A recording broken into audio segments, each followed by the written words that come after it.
Hello everyone, it's Shane Kanto, your Wasteland reviewer, and I'm here to review Gaga Chromatica Ball. And this is a concert documentary film focusing on the last big tour that Lady Gaga did in this performance at Dodger Stadium in front of 52,000 people for this concert tour. And it's interesting because Lady Gaga had that period of time where she was doing stuff with Tony Bennett. She went and did A Star Is Born, and people saw her in a very different way than we're used to, which all the overly artistic and strange outfits and persona. This is bringing that back to what made her one of the biggest pop stars in the world. And this film, first off, is extremely well shot. At this point, if you're putting any money into a concert film, you're probably going to have some really sleek, impressive filmmaking at this point in time, especially if you're Lady Gaga. You have plenty of money to put into it.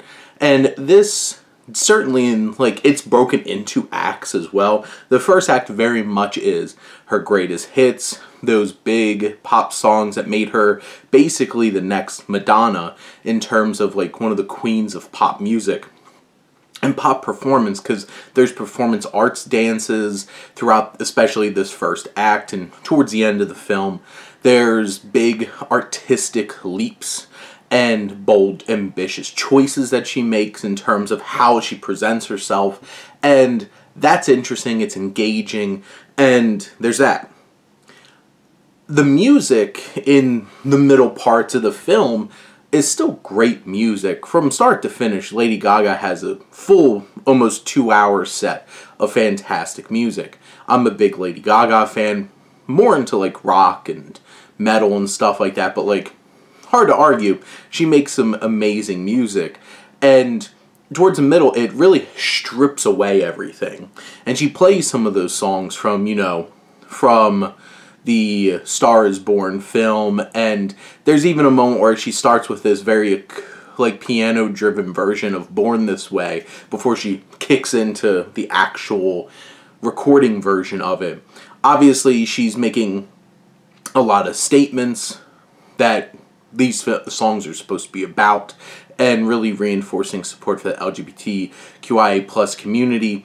And it's one of those kinds of things where, stripping away everything, the film gets a lot more simplistic in its second act compared to that big artful beginning part of the film and pieces towards the end as well.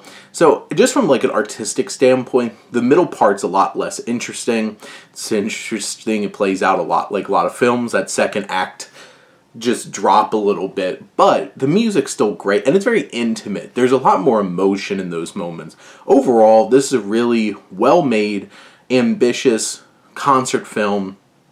I wouldn't say it's quite on the level of, say, all-time greats like The Last Waltz or Stop Making Sense and stuff like that. But this is a really well-made concert film. It doesn't really transcend this is just a recorded concert in some ways, for the most part, but it's still really engaging and very engrossing performance, so certainly worth a watch.